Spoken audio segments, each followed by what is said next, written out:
Baik, kita akan melakukan uji validitas dan reliabilitas menggunakan SPSS. Ya, ini kita sudah di aplikasi SPSS-nya ya, tampilannya seperti biasa. Lalu kita buka ke variable view-nya. Ya, ini tampilan variable view-nya. Tadi ada 10 butir ya teman-teman, dan 10 butir totalnya. Jadi kita tulis B1 atau butir 1,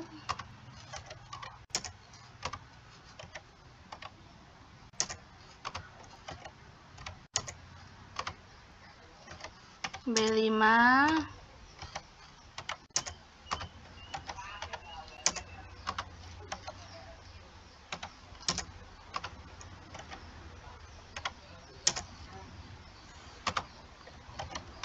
B10, serta B total. Karena kita tidak ada desimal, jadi kita nolkan saja ya. Ini desimalnya, kita nolkan saja.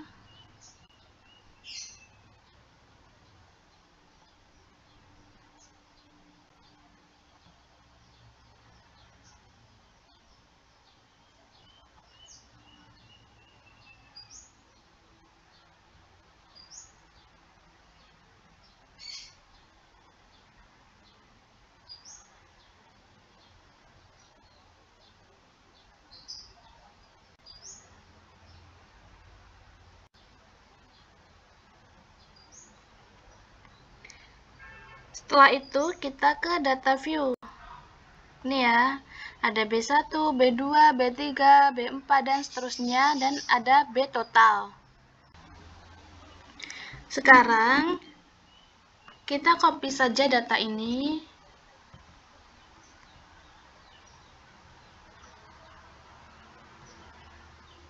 Data yang kita punya ya teman-teman, dari responden uji validitas dan reliabilitas. Kita kopikan saja.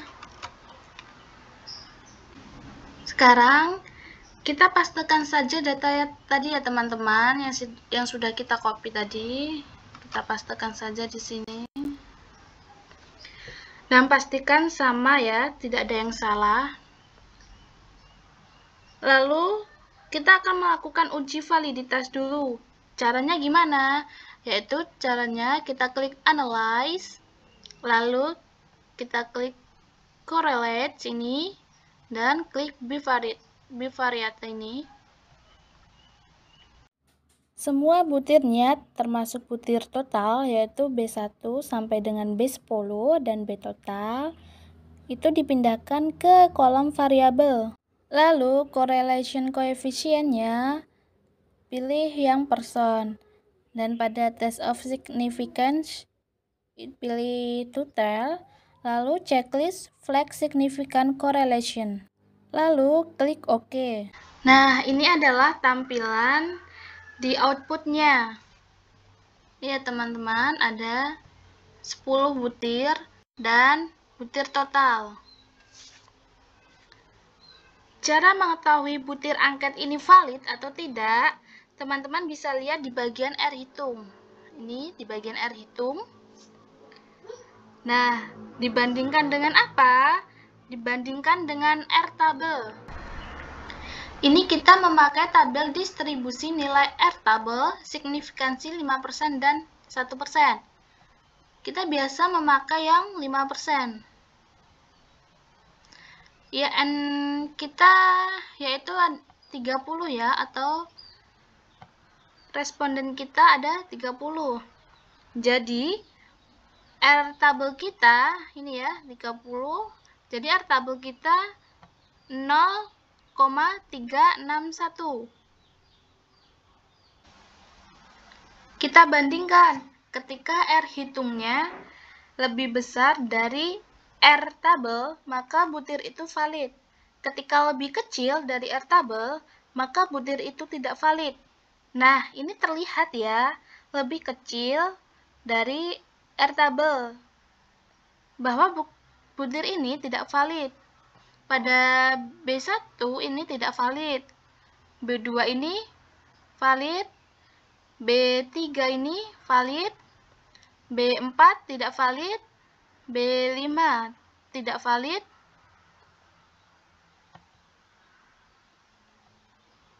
B6 ini valid,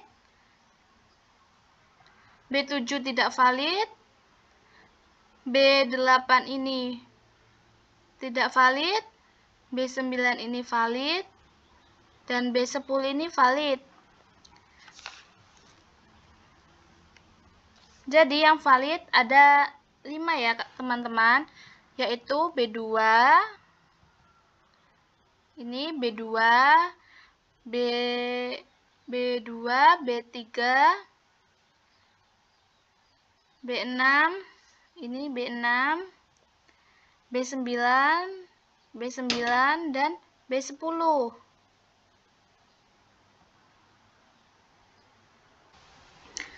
Yang selanjutnya, kita akan melakukan uji reliabilitas.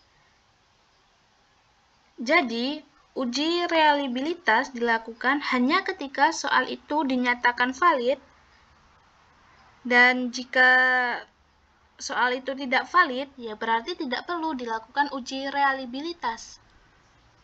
Oke, sekarang kita akan kembali ke tampilan inputnya. Untuk uji reliabilitas, caranya yaitu klik Analyze, lalu pilih Scale, pilih Reliability Analyze. Lalu kita pindahkan butir-butir yang valid tadi ke kolom item, yaitu tadi yang valid ada B2, B3, B6, B9, dan B10. Setelah itu pilih statistik, lalu pilih scale if item deleted. Lalu klik continue dan terus klik OK. Nah, ini di outputnya ya. Jadi yang dilihat adalah di bagian reliability statistik ini di Cronbach Alpha ini, yaitu 442 dibandingkan dengan R tabel yang tadi. R tabel kita tadi yaitu 0,361. Jadi ini lebih besar ya dari R tabel. Ketika lebih kecil, berarti tidak reliable. Ketika lebih besar, baru boleh dinyatakan reliable. Nah, ini udah terlihat ya bahwa ini lebih besar dari R tabel tadi. Berarti soal ini reliable. Nah, ini bisa dilihat ada 4 soal yang reliable dan 2 ini tidak reliable.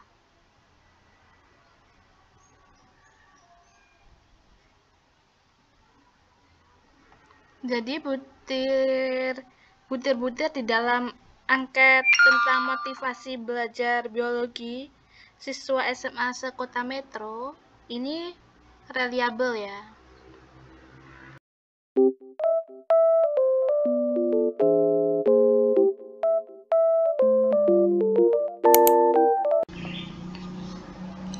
Pada video selanjutnya, kita akan melakukan uji Mann-Whitney, yaitu suatu penelitian eksperimen ingin mengetahui perbedaan hasil belajar biologi antara siswa yang diberikan perlakuan model Think Pair Share atau TPS dan siswa yang menggunakan model Jigsaw. Nah, ini ada datanya ya. Hasil belajar biologi. yang memakai model pembelajaran TPS dan Jigsaw. Bisa dilihat pada tabel ini ya, bahwa hasil belajar yang memilih model pembelajaran TPS ini ya, jumlah kelasnya ada 12 siswa, dan yang memilih model pembelajaran Jigsaw ini ada 18 siswa, atau responden pada model pembelajaran TPS ini ada 12, dan responden yang memilih model pembelajaran Jigsaw ini ada 18. Untuk uji Man-Whitney, kita akan menggunakan SPSS. Ya, tampilannya seperti biasa ya, ada data view, ada variable view. Kita memakai variable view dulu untuk menentukan variabel-variabel yang sudah didapatkan tadi. Tadi ada hasil dan kelas ya. Kita di sini tuliskan saja hasil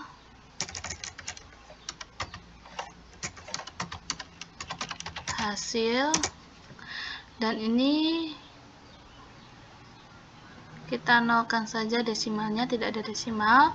Lalu pada label ini kita bisa tuliskan hasil belajar. Dan pada variabel kedua ini, tadi kan pada tabel yang sebelumnya atau data sebelumnya ada kelas yang menggunakan metode TPS dan Jigsaw. Jadi pada variabel kedua ini kita tulis kelas. Lalu ini seperti yang atas tadi, tidak ada desimal, kita nolkan. Dan kita pilih yang values ini, kita pilih. Di value kita kode 1 untuk kelas TPS, lalu klik add, lalu kita kode 2 untuk kelas Jigsaw, lalu kita klik add, lalu klik OK. Yang selanjutnya kita ke data view. Kita kopikan tadi.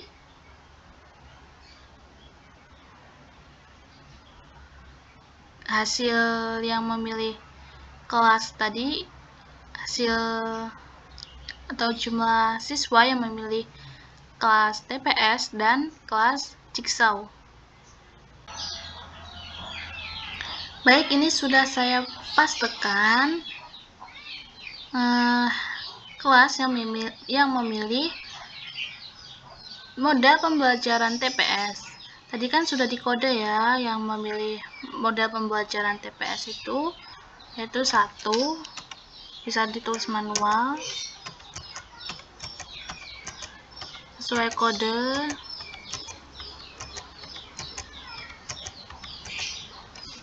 Lalu kita akan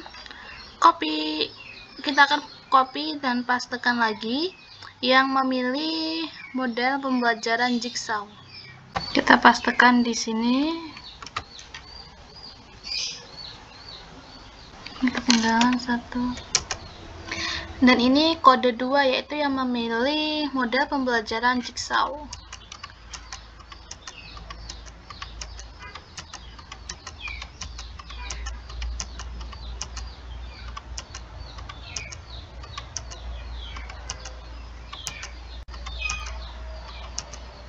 Cukup. Nah, ini data kita ya.